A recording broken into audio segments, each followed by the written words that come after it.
it's Phil Harvey here at Mobile World Congress, Las Vegas, and joining me today is Derek Johnston from Samsung. Hi, Derek. Hey, how are you, Phil?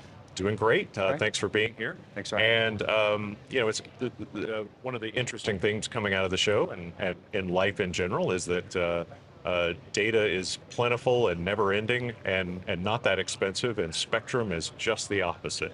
Exactly. So I guess one of the things operators are wondering is, what are some tried and true strategies for spectrum optimization? Because this is precious real estate, Sure. and they need to make the best possible use of it in order to, stay in business and also increase revenue. Sure. Yeah, as you hit the nail right on the head, right, Phil? It's like Spectrum is the lifeblood of our industry, and the operators just went through, first round with C-band, and there's been a tremendous amount of money spent in terms of securing resources, and it's still a challenge, right? The CTI organizations are still calling for more spectrum. Sure.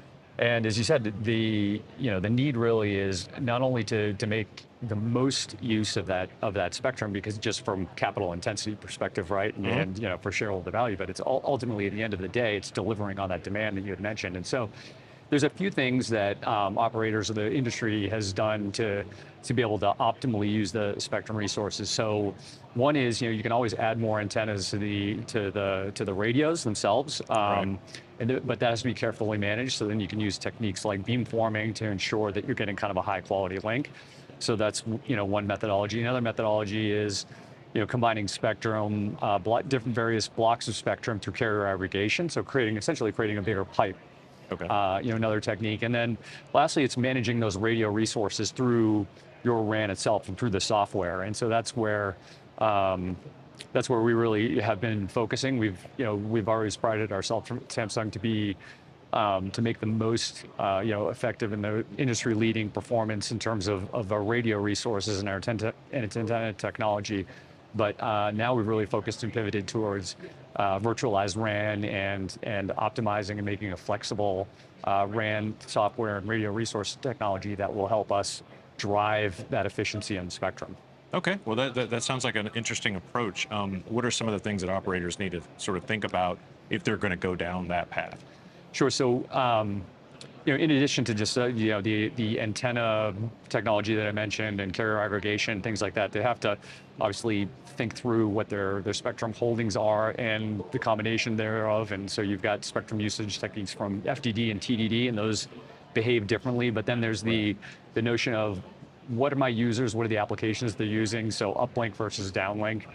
Uplink is becoming more of an issue these days, and we've always spoken in the industry about downloads and measuring the network performance in downloads, right? But now it's shifting, right? Consumers are uploading videos and content, they're doing video conferencing, mobile gaming, the enterprise is doing things like video analytics and robotic systems, all that stuff. It's all heavy uplink drivers, and so those are really, really critical. And so to that end, we've been working really hard to again address those uplink demands, both at with our partners on the silicon level on the device side, but also on the radio resource side. And those things are really critical. And then you couple that with being able to manage it dynamically with virtualized RAN or software-driven network technology on the radio resource side, and that really will give we believe give our customers what they really need to manage that demand and do it in a dynamic fashion.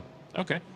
Have you had a chance, because obviously, no company does anything in the mobile network by itself. Have you had a chance to test these techniques, these spectrum optimization techniques with partners, and what did you learn from that experience? Yeah, absolutely. So we have, if you're looking at, for example, on the carrier aggregation thing, ways we had talked about carrier aggregation as a technique with our partner Qualcomm, which we've collaborated with them over the years many times. Yeah. We had recently completed the first simultaneous, so it was 2x uplink and 4x downlink carrier aggregation on FDD spectrum. So, okay.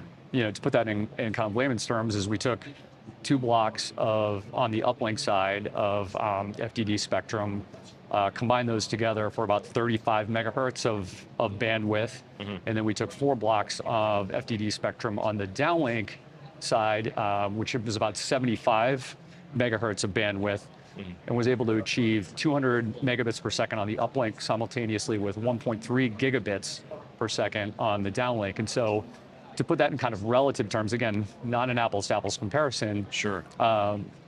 This was obviously in the lab, but if you take this out to the field on a commercial network, on a 4G LTE network, if you believe folks like Open Signal that are out there testing, road testing, 20 megahertz on a 4G LTE network gets you about 37 megabits per second download. So we're talking about, again, relative, about a 10x increase in that in terms of that spectral efficiency on the equivalent spectrum bandwidth. So that's on the carrier aggregation side. And then if you're looking at antenna technology, MediaTek, another company, another collaboration that we had.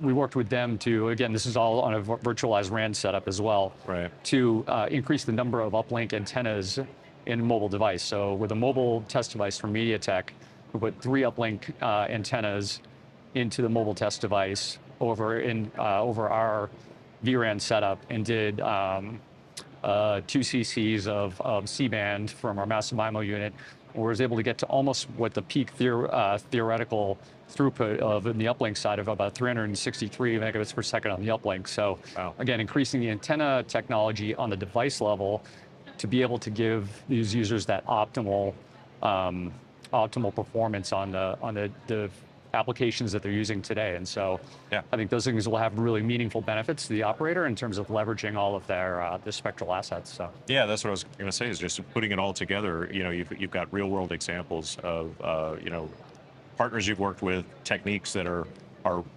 proven to work in the field, and then the result is carriers can look at that spectrum real estate that they have, use it a little more wisely, and also continue to satisfy their customers, offer new services and things like that, and not be kind of gun shy when they're going out to the market and pushing new data plans and new usage, use cases and that sort of thing. Exactly. All right, Derek, thanks so much for taking the time with me today. I appreciate it. Thanks for having me. Appreciate it.